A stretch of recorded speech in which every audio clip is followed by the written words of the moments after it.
اور پھر وہ شخص مسلمان ہو گئے، بعد میں وہ رضی اللہ تعالیٰ عنہ ہو گئے۔ آپ صلی اللہ علیہ وسلم ان سے یہ کہا کرتے تھے کہ دیکھو تم میرے سامنے مت آیا کرو، تم اگر میرے سامنے آتے ہو تو مجھے اپنے چچا کی یاد آ جاتی ہے۔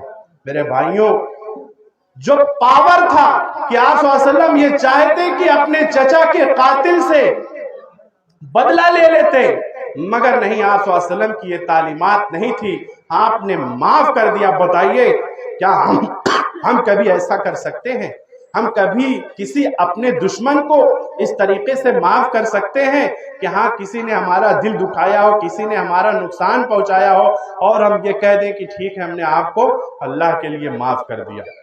نہیں، کبھی ہم نے نہیں۔ کسی نے اگر اینٹ سے جواب دیا تو ہم نے پتھر سے اس کا جواب دیا، کہا کہ تم سے ہم کم نہیں ہیں۔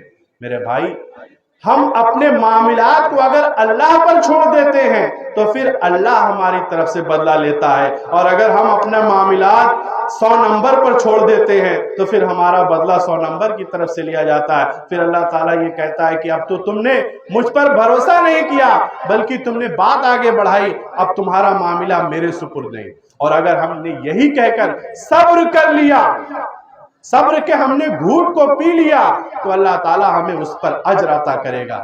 آپ صلی اللہ علیہ وسلم نے صحابہ سے یہ پوچھا کہ بتاؤ کیا تمہیں پتا ہے کہ پہلوان بہادر شخص کون ہے؟ کسے کہا جاتا ہے پہلوان؟ تو صحابہ نے کہا کہ اللہ کے نبی، جو کسی کشتی، کسی دنگل میں اپنے مد مقابل کو ہرا دے، پچھاڑ دے، اسی کو پہلوان کہتے ہیں۔ تو آپ صلی اللہ علیہ وسلم نے کہا کہ نہیں، پہلوان اسے نہیں کہتے، بلکہ پہلوان اس شخص کو کہتے ہیں کہ جو اپنے غصے کے گھونٹ کو پی جائے، جو اپنے غصے پر قابو پالے۔ اصل پہلوان، اصل بہادر وہ شخص ہے۔ یامین صاحب دیر ہوگی تو بتائیے گا آگے۔ اچھا بس بات ختم کرتے ہیں۔ تو حضرات، بات بہت لمبی ہو گئی اور کئی باتیں نکل آئی۔ تو سب سے پہلے ہمیں یہ کرنا ہے کہ ہمیں حضور صلی اللہ علیہ وسلم کی تعلیمات پر عمل کرنا ہے، اور آپ صلی اللہ علیہ وسلم نے فرمایا کہ نماز جو ہے میری آنکھوں کی ٹھنڈک ہے۔ تو اس میں سے کون ایسا شخص ہے یہ چاہے گا کہ ہم حضور صلی اللہ علیہ وسلم کی آنکھ کو ٹھنڈک نہ پہنچائے؟ تو میرے بھائی، نماز ہم پابندی کے ساتھ پڑھیں، روزہ رکھیں، حج ادا کریں، اگر اللہ تعالیٰ نے ہمیں طاقت اور وسعت دی ہے حج ادا کریں، اگر ہم صاحب نصاب ہیں تو زکوٰۃ ادا کریں۔ اسلام کی ان 5 بنیادی چیزوں پر ہم عمل کریں۔ نماز اگر کوئی دکھلاوے کے لیے پڑھتا ہے کوئی بات نہیں، وہی چیز جو ہم نام و نمود کے لیے پڑھتے ہیں وہی چیز آگے چل کر ایک دن ہماری عادت بن جاتی ہے، عادت بنتے بنتے وہی چیز عبادت بن جاتی ہے۔ تو ہم نماز کی پابندی کریں، اور سب سے بڑی بات اپنے اخلاق کو سدھاریں، اپنے پڑوسیوں کا خیال رکھیں، اور اپنے گھر کے لوگوں سے اپنے معاملات اچھے رکھیں۔ ماں باپ کی ذمہ داری ہے کہ اپنے بچوں کو صحیح تعلیمات دیں، ان کی صحیح پرورش کریں۔ سب سے پہلے انہیں مذہبی تعلیم دیں۔ مذہبی تعلیم اتنا دینا، یہ ضروری نہیں کہ کوئی کسی مدرسے سے پڑھ کر ڈگری لے کر آئے، یہ ضروری نہیں، اتنی تعلیم دینا فرض ہے کہ جس سے وہ جائز اور ناجائز سمجھ جائے، جس سے حق اور باطل میں فرق کر سکے، اللہ اور اس کے رسول کو پہچانے۔ اتنی تعلیم ہر مسلمان کو حاصل کرنا فرض ہے۔ تو میرے بھائیوں، آج ہم تعلیم میں بہت پیچھے ہیں، اس لیے ہم سبھی کو یہ سوچ لیں کہ ہم ایک روٹی کھائیں گے۔ آج کوئی بھی ایسا گھر نہیں ہوگا کہ جس کے گھر میں ہفتے میں 2-3 مرتبہ گوشت نہیں بنتا ہوگا، اور گوشت 200 روپے کلو سے کم نہیں آتا۔ اور کسی اگر اسکول میں ہم پڑھاتے ہیں، چاہے پرائمری یا کسی نچلے درجے کے، 100 روپے، 150 روپے، 200 روپے فیس ہے، تو ہم ایک دن ہفتے میں 2 دن گوشت نہ کھائیں۔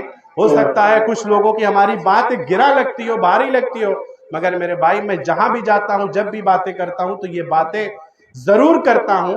اس لیے آپ حضرات سے دعا ہے کہ ہم سبھی ان باتوں پر عمل کریں اور اپنے بچوں کی صحیح پرورش کریں، اور انہیں تعلیم سے آراستہ اور پیراستہ کریں، تاکہ دونوں جہان میں ان کامیابیاں ان کی قدم چومیں۔ وما علینا الا البلاغ۔